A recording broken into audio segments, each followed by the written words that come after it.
as the war to end all wars. World War II, it's widely understood that Hitler was the end times Antichrist. In the first Gulf War, Iraq was the new Babylon, and Saddam Hussein, the new Nebuchadnezzar. And we were marching into a war that would eventually culminate in the Battle of Armageddon.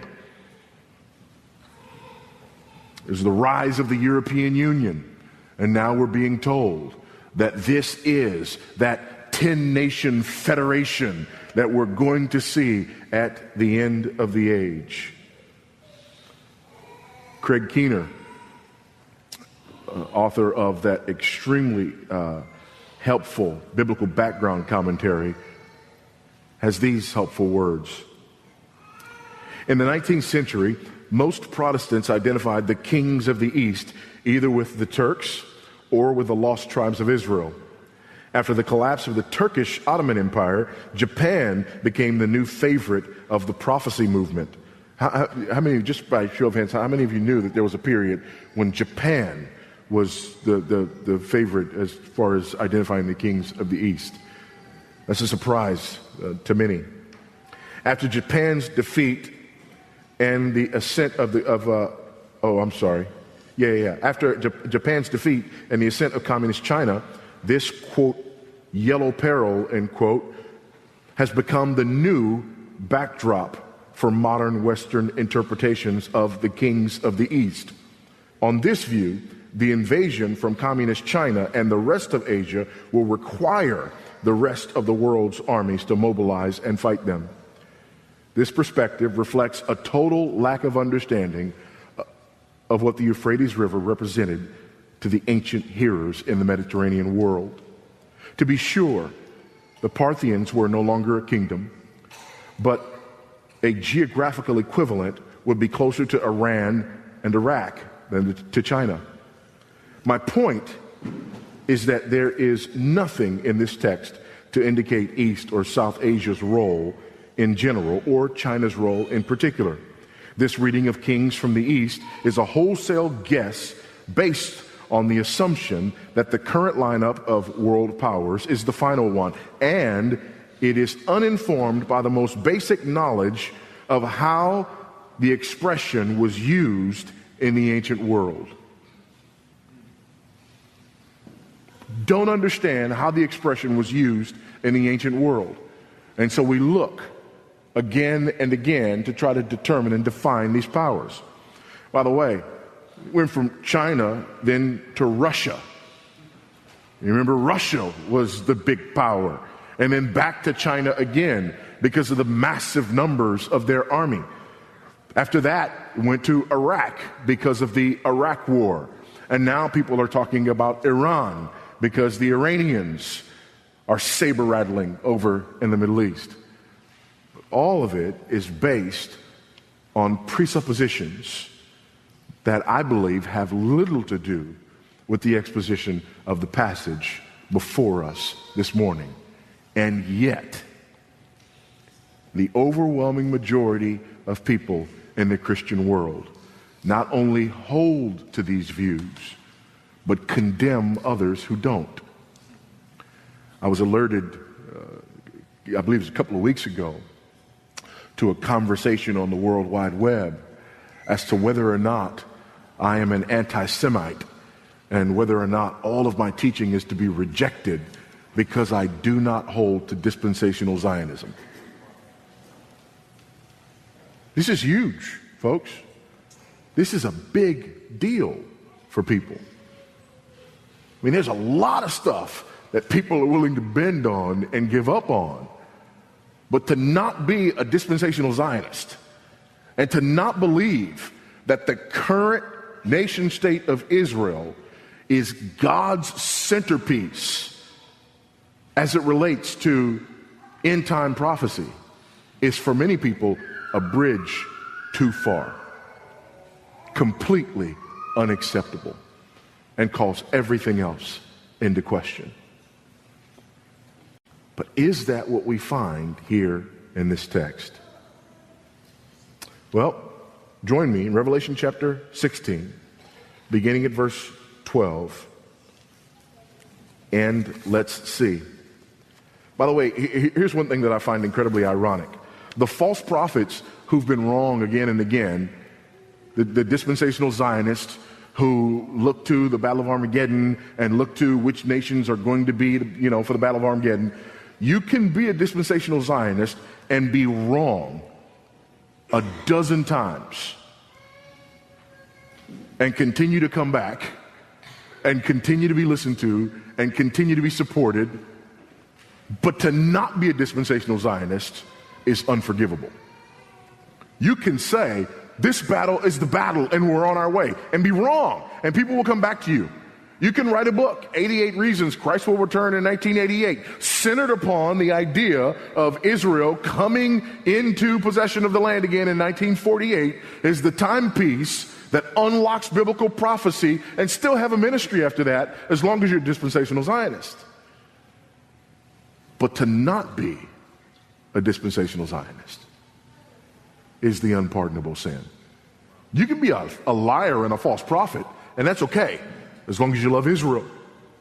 And by love Israel, that means be a dispensational Zionist, because nobody else loves Israel other than dispensational Zionists.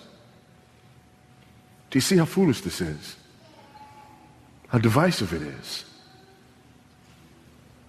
Beginning of verse 12. The sixth angel poured out his bowl on the great river Euphrates, and its waters were dried up to prepare the way for the kings from the east. And I saw coming out of the mouth of the dragon, and out of the mouth of the beast, and out of the mouth of the false prophet, 3 unclean spirits like frogs, for they are demonic spirits performing signs, who go abroad to the kings of the whole world to assemble them for battle on the great day of God the Almighty. And then there's a parenthetical statement. Behold, I am coming like a thief. Blessed is the one who stays awake, keeping his garments on, that he may not go about naked and be seen exposed. Verse 16.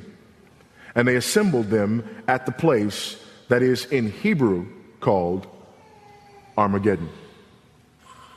There it is. That's it. What does it mean? I'm glad you asked. 3 things we have to look at. The first is the idea of this drying up of the water. The second is the concept of rallying the troops. And then finally, there is the idea of this last battle. We'll interpret these things in the same way that we've interpreted the rest of the book of Revelation, from the idealist perspective. Again, not adopting the historist perspective or the futurist perspective or the preterist perspective, but the idealist perspective, which says that these things are symbolic, that this is a book of symbols, and that they are symbols that are borrowing from Old Testament prophecy. And so we have to couch them in terms of our understanding of these Old Testament prophecies.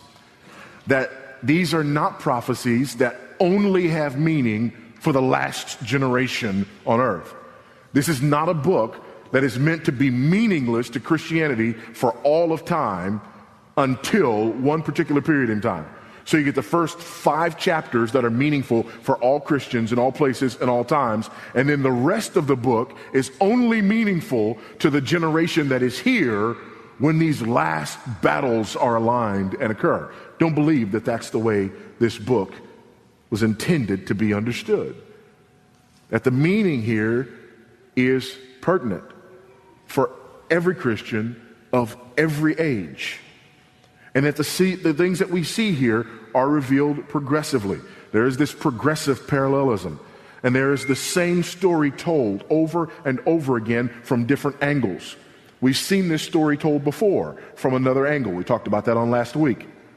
This angle, however, is from the perspective of the finality of the judgment. And so because of that, let me just say right up front, I don't believe that we are literally talking about the drying up of the Euphrates to free up armies to march in. Modern warfare, that makes no sense whatsoever. You do not need rivers to dry up. You have aircraft carriers and you have planes. You can drop troops into the Valley of Megiddo, which, by the way, is not mentioned here. Let me just say that up front. This is not a mention of the Valley of Megiddo. This is not literally a war that takes place in the Valley of Megiddo. There is no place called Armageddon. There is no literal place called Armageddon. So the literalists have a huge problem here. And there's an assumption that this is the Valley of Megiddo. And so we're not literally talking about a river being dried up so that hundreds of millions of men can march. That's not how wars are fought. That would not be how a war was fought in the Middle East. We're not literally talking about kings and kingdoms. And we're not literally talking about a place on this earth where this battle is going to occur. Well, then, what are we talking about? Let's look at them. First, the drying of the waters. The sixth angel poured out his bowl on the great river Euphrates, and its water was dried up to prepare the way for the kings of the east. That last phrase is what gives it away. The waters dried up to prepare the way for the kings of the east. Again, if we're talking about a war, if we're talking about a battle, literally a war against Israel, which is interesting, Israel's not mentioned here, but if we're literally talking about a war against Israel, we don't need rivers to dry up. We don't need the Euphrates to dry up so that Israel can be attacked. Israel has been attacked a number of times without the Euphrates drying up. Amen? And I'm talking about modern Israel has had a number of wars without the Euphrates being dried up. Israel is being attacked all the time, for example, from their northern borders through rocket attacks all the time without the Euphrates being dried up. You do not need the Euphrates to dry up for this to happen. But there is a rich redemptive history as it relates to God drying up the waters in judgment. For example, after the flood, what happens? God dries up the water and the ark rests on dry ground. After the Exodus, what happens? God dries up the Red Sea and his people walk through. And as Pharaoh and his army pursues, the waters fold in on them and they are destroyed by the same God who dried up the Red Sea. After the wilderness wandering, the Jordan is dried up and God's people enter in and possess the land of promise because God dried up the rivers. And after the captivity in Babylon, God dries up the Euphrates and exposes Israel's captors to the judgment that he promised. Listen to this from Isaiah chapter 44, verses 24 to 28. Thus says the Lord, your Redeemer. Or actually, this begins, verse 24. Thus says the Lord, your Redeemer, who formed you from the womb.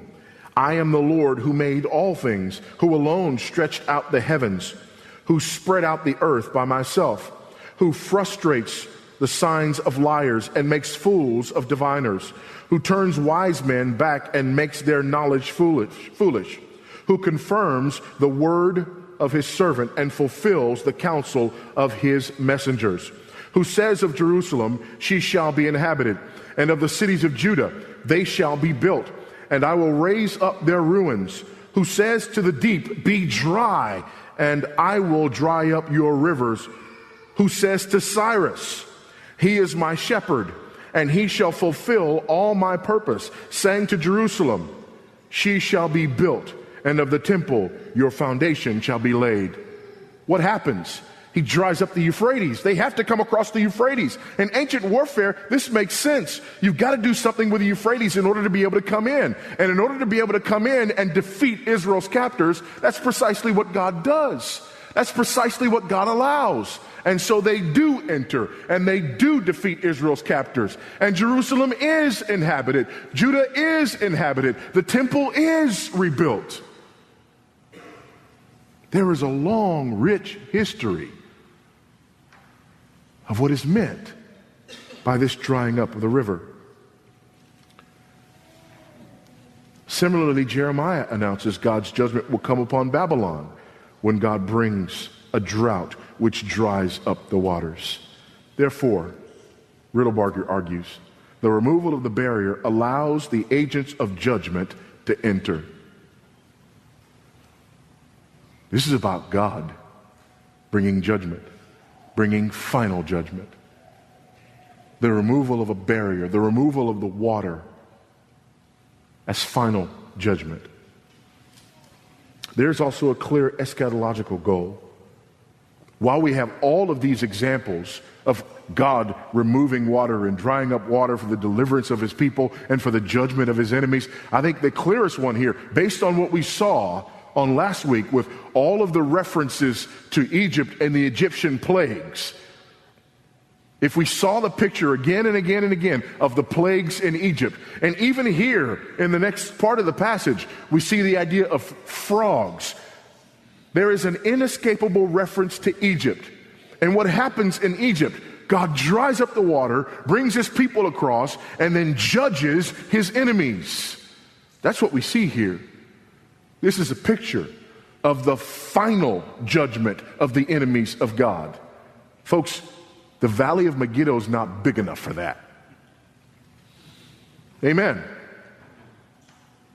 There's no place on earth that's big enough for that. This is the final and ultimate judgment of the enemies of God. There is a reference not only to the kings of the east, but the kings of the whole world. Everyone, all of the enemies of God. We see here the providence and the sovereignty of God.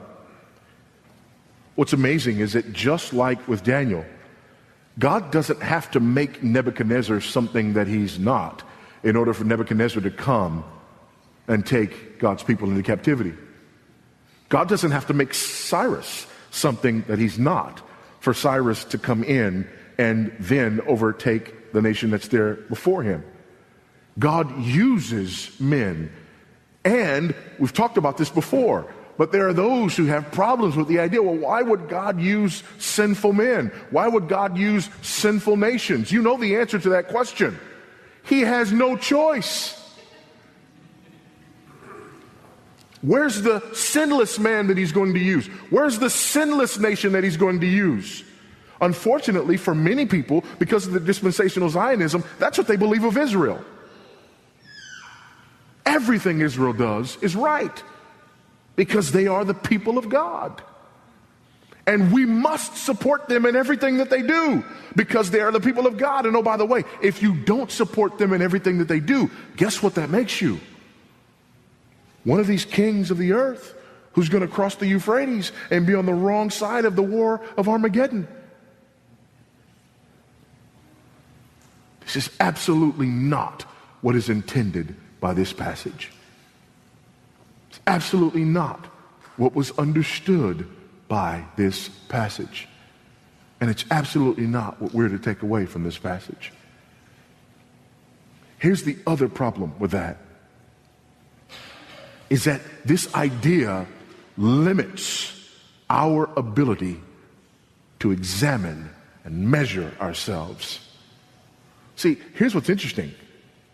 I can be as much of an enemy of God as anyone else, having accepted this mark of the beast, worshiping at the altar of the beast and this world system, and at the same time hold on to this idea that this world system that I worship and am a part of and accept fully has to accept Israel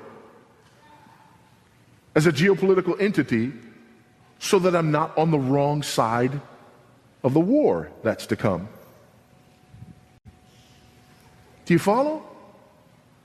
If this is just geopolitical, if it's only about being on the side of Israel in geopolitical matters, I can be as much an enemy of God as the next man and still be on the side of Israel in geopolitical matters. They can do things that are ungodly, and by supporting those things that are ungodly, I'm an enemy of God. But because I have reduced this idea to just supporting a geopolitical nation, I've completely missed the point.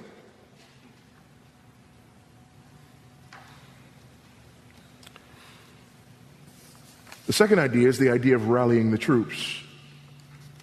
The Euphrates is dried up. And after that, John says, and I saw coming out of the mouth of the dragon, and out of the mouth of the beast, and out of the mouth of the false prophet, three unclean spirits like frogs. For they are demonic spirits performing signs, who go abroad to the kings of the whole world to assemble them for battle on the great day of God the Almighty.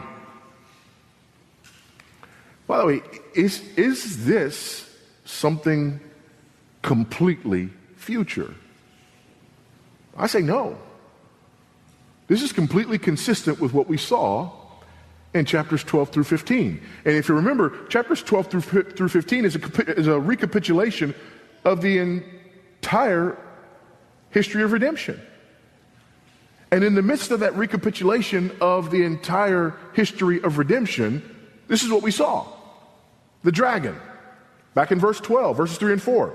And another sign appeared in heaven, and behold, a great red dragon with 7 heads and 10 horns, and on his head 7 diadems. His tail swept down a third of the stars of heaven and cast them to the earth. And the dragon stood before the woman who was about to give birth, so that when she bore her child, he might devour it.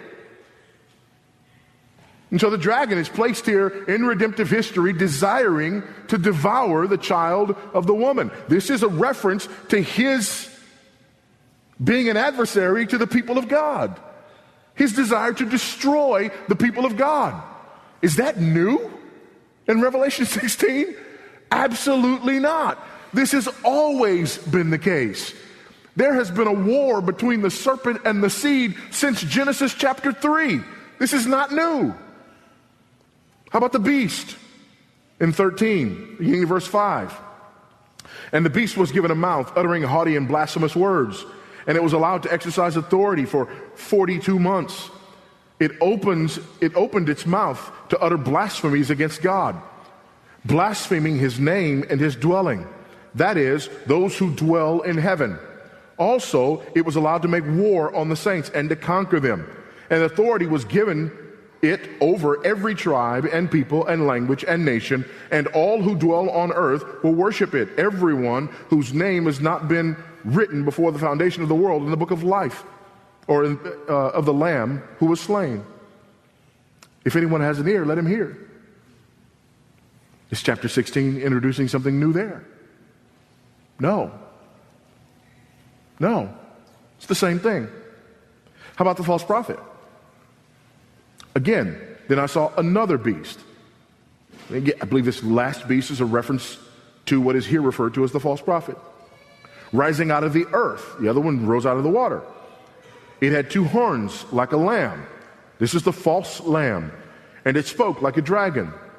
It exercises all authority of the first beast in its presence, and makes the earth and its inhabitants worship the first beast, whose mortal wound was healed. It performs great signs. What are these demonic spirits doing here in 16? They're performing signs. Even making fire come down from heaven to earth in front of people.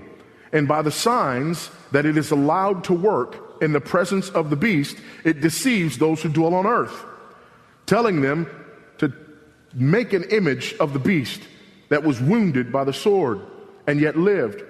And it was allowed to give breath to the image of the beast, so that the image of the beast might even speak and might cause those who would not worship the image of the beast to be slain. Also, it causes all, both small and great, both rich and poor, both free and slave, to be marked on the right hand or on the forehead so that no one can buy or sell unless he has the mark. That is, the name of the beast and the number of its name. How is that different than what we see here in chapter 16? It's not. We are seeing a recapitulation of the same idea. A recapitulation of the war of the unholy Trinity against the Holy Trinity. A recapitulation of the idea of raging against the people of God. A recapitulation of the idea of desiring to destroy every vestige of the true worship of the true God. It's the same thing. And he's going abroad to the whole world doing this. He's done this before. But here, at the end of chapter 16, here with the sixth seal, we see where it all ends. That's the distinction. This is true spiritual warfare. That's the great irony. If we're not careful, we look to this battle of Armageddon and we're watching the newspaper and we're watching what happens in the Middle East and trying to figure out what's going on with Syria, what's going on with Iraq, what's going on with China, what's going on with Russia, what's going on with Saudi Arabia, what's going on with Egypt, what's going on with fill in the blank. And while we're looking at it, this war is going on right under our noses. Ephesians 6:12. For we do not wrestle against flesh and blood, but against the rulers, against the authorities, against the cosmic powers over the present darkness, against the spiritual forces of evil in the heavenly places. That's our war. And that's this war.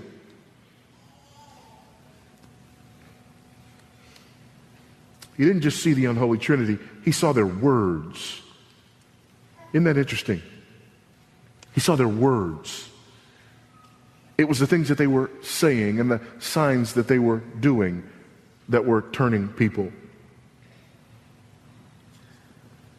2 Corinthians 10:3-6. For though we walk in the flesh, we are not waging war according to the flesh. For the weapons of our warfare are not of the flesh, but have divine power to destroy strongholds. Now listen to this. We destroy arguments, every lofty opinion raised against the knowledge of God, and take every thought captive to obey Christ. That's where this war is. Listen to what he says again.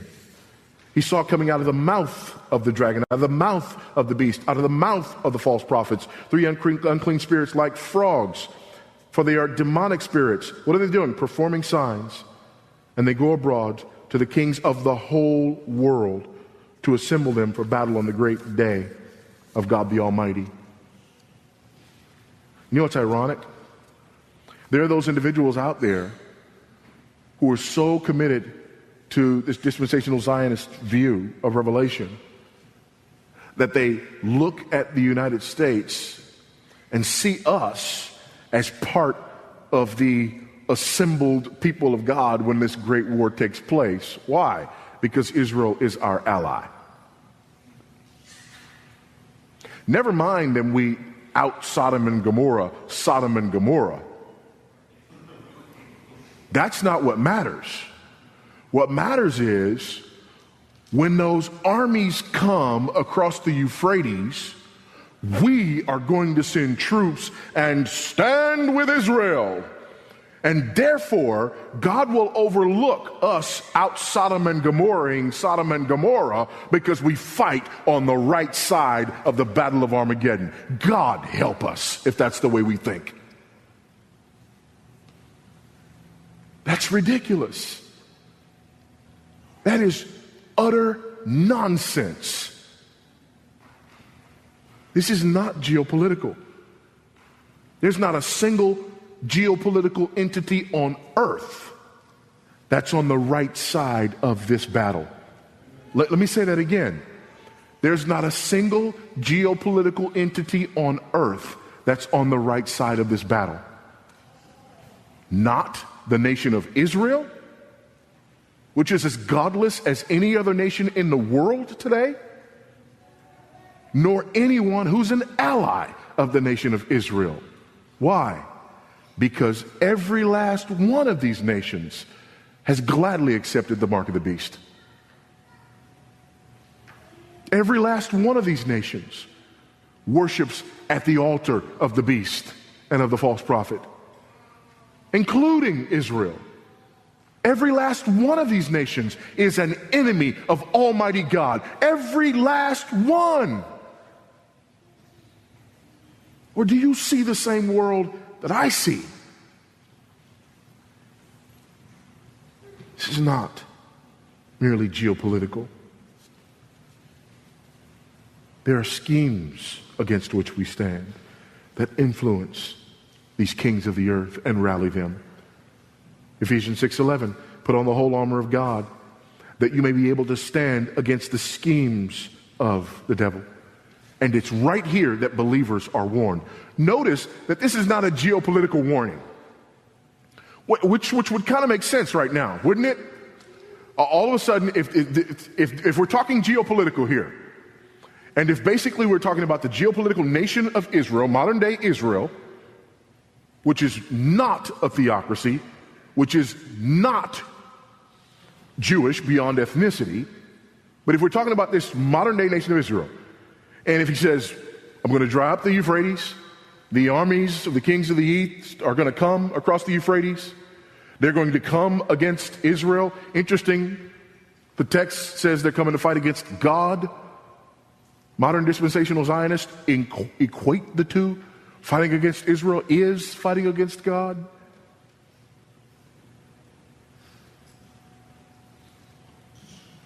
From the mouth of the dragon and the beast and the false prophet are going to come these demonic spirits going out through all of the world, deceiving these kings of the world. It would seem like the warning would be something like this. Behold, I'm coming quickly. Make sure you line up your army with Israel.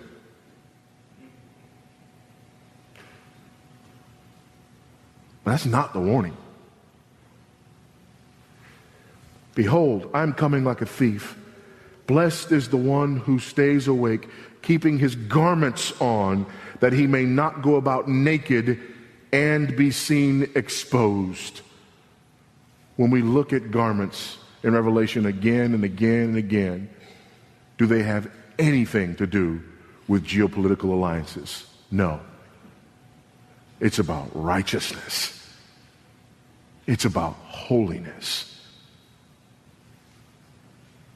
It's about not being associated with the idolatry of the beast and the dragon and the false prophet. It's about not receiving their mark, which is to offer worship to them as opposed to the one true God. It is about enduring even though they wage war against the people of God, not a geopolitical entity. This is about how we think. This is about our minds. This is about our world and life view. You know, I remember, and I always use this illustration because it's the most poignant thing that I've ever seen when it comes to the way people think and what they value. And it is 9/11, to go back to where we started earlier. I remember, and everyone in this room who's old enough, you remember where you were on 9/11. I was preaching in Monahans, Texas. I don't even know if I can remember how to get there right now. Way out in West Texas. And I got a phone call. Folks trying to check up with me. Wife trying to catch up with me. Mom's trying to catch up with me. People just calling, trying to catch up with me. What's going on where you are? How you doing? What's it? You know, I don't know what's happening. I pick up the phone and I'm told to turn on television and here it is. I don't think I've ever watched more television than I did in those days surrounding that event. And I just sat there in awe and disbelief. And I sat there and I wept. And I remember pictures of people around the world, in different countries around the world, where people were also weeping and just aghast at what was happening. And I remember them going to the Middle East, where people were dancing in the streets and throwing sweets to children. Huge celebration. Now, later on that day, that stopped. Word trickled down. Hey, y'all need to cut this out, you know. But the immediate reaction, the immediate response was, they got theirs.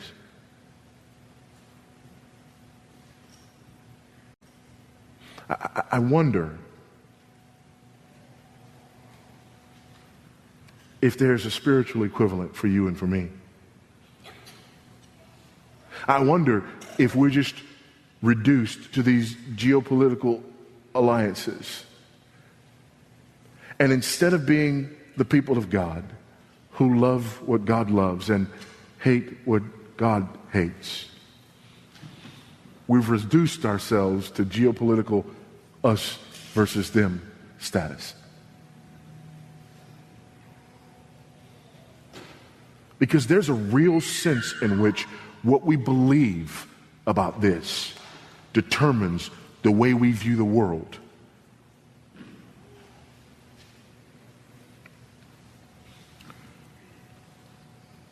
This is not about having right political allegiances. I went on the web and I just did a couple of searches, and one of the searches that I did was Stand with Israel. Amazing the number of websites that you find. The flag, United States flag and Israeli flag back to back and all this sort of stuff. Here's a statement I found on one website for Christians United for Israel. The Bible commands us to pray for the peace of Jerusalem, Psalm 122:6.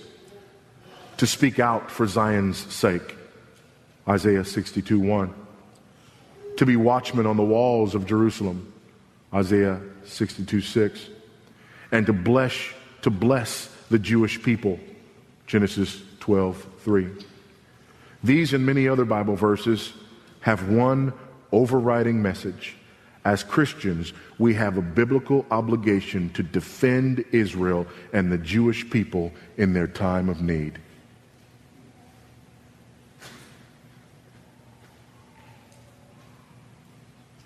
We have a biblical obligation based on these texts to have a geopolitical commitment to the modern nation of Israel. Forget the fact that Galatians tells me that I am the Israel of God and that I am Abraham's offspring, according to Romans. Forget the fact that not all Israel is Israel, according to Romans. We just have to have a geopolitical commitment to everyone who claims to be Jewish or part of Israel. Folks, that's not biblical. And it's dangerous. Finally, where's the war? Where's the war? And they assembled them at the place that in Hebrew is called Armageddon. Where is this place? It's agreed almost universally that this is in the Valley of Megiddo, which is ironic because what's referred to is actually not a valley, but a mountain. It's Har Megiddo, the Mount of Megiddo. So, irony of ironies, okay? The literalists say that this is literally the Valley of Megiddo, when literally he doesn't say Valley of Megiddo, but Har Megiddo, the Mount of Megiddo. So if you're a literalist, it's not a valley, it's a mountain. So if you're a literalist, now we have to have hundreds of millions of men somewhere on a mountain in Israel. That can't happen. It's not one big enough. It can't happen. You can't assemble hundreds of millions of men in the Himalayas.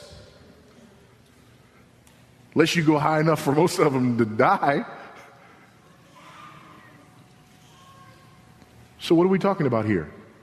Well, if there's no place called Armageddon, and if we're talking about the symbolic language of Revelation, we have to look at the fact that there's reliance here on Old Testament prophecy, and specifically to Zechariah 14.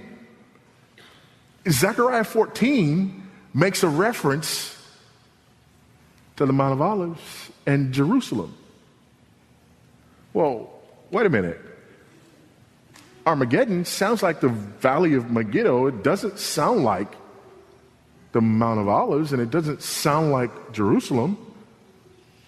So although there is no literal place called Armageddon, certainly it would make sense if you're trying to gather millions of men for warfare that it would have to be in that valley, right? Not necessarily. There's similar language in Zechariah 12:3, where the prophet also speaks about Jerusalem, not Megiddo, as the scene of the final conflict. Folks, Armageddon most likely refers to a very well-known place. Listen to this from Kim Riddlebarger. Harmageddon, the Mount of Gathering or Mount of Assembly, is therefore much more likely a reference to Mount Zion, the earthly counterpart to the heavenly assembly in Revelation 14. We read about that Jesus Christ stands triumphantly on Mount Zion with his people. If true, this means that the reference to Armageddon is not a description of a literal military battle in which men in tanks and airplanes fight against God.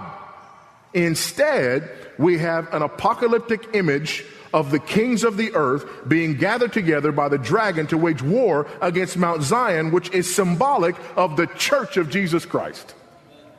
Which one makes more sense, folks? Hundreds of millions of men bringing tanks to fight against God, or that the dragon, the beast, and the false prophet are assembling to fight against the church? Which one's consistent with what we've seen in Revelation? Which one is consistent with Old Testament prophecy? We're going to read about the New Jerusalem.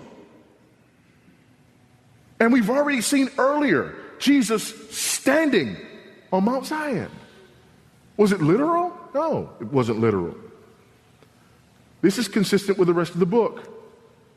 This is the same event depicted from yet another camera angle in Revelation. Again, this is Riddlebarger in Revelation 19 to 21, when John sees the beast and the false prophet being thrown into the lake of fire. It is also described in Revelation 20, verses 9 and 10, where those deceived by Satan after he is released from the abyss march across the breadth of the earth and surround the camp of God's people, the city he loves. But fire came down from heaven and devoured them, and the devil who deceived them was thrown into the lake of burning sulfur. There the beast and the false prophet have been thrown. They will be tormented day and night forever and ever. He concludes, therefore, it is certainly correct to think of Armageddon as a final and ultimate battle between Christ and his enemies. But this battle has nothing to do with the plains of Megiddo, the nation of Israel, or the armies of the world fighting against Christ.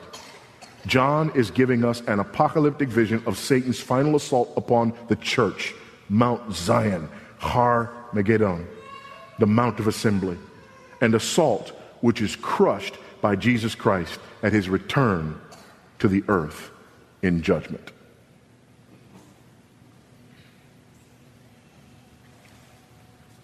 Sam Storms.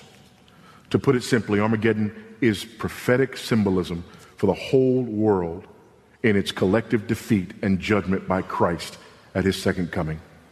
The imagery of war, of kings and nations doing battle on an all too familiar battlefield called Megiddo is used as a metaphor of the consummate cosmic and decisive defeat by Christ of all his enemies.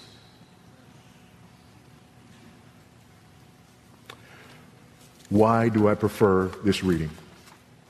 A couple of reasons I already explained. Number one, it's consistent with the nature of the book of Revelation.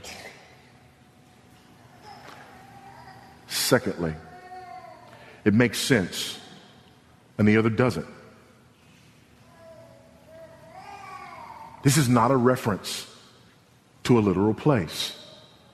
There is no literal place by this name. It is a reference that sounds like a place where myriad battles have been fought. and where ancient warfare took place all the time there in that part of the world. It sounds like the name of that place, but it also in Hebrew is a reference to a mount of assembly that we've also seen in this same book.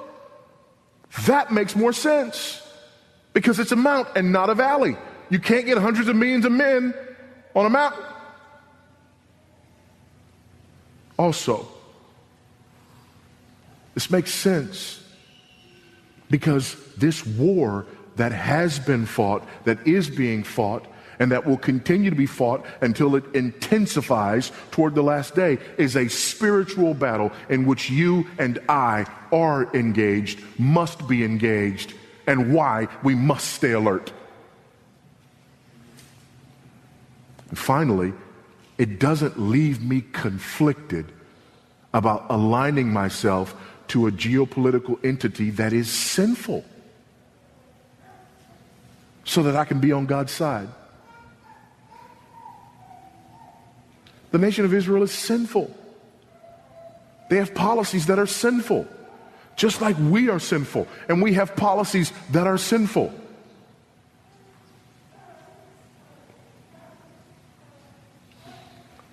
Finally, this view does not divide the people of God over something as ridiculous as dispensational Zionism. You have people measuring their level of Christianity by how much they love and stand with another geopolitical entity. One filled with people, the overwhelming majority of which do not practice Judaism. Let me say that again. It's a geopolitical entity filled with people, the overwhelming majority of which do not practice Judaism.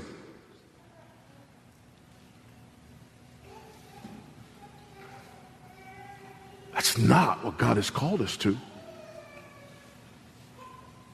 Finally,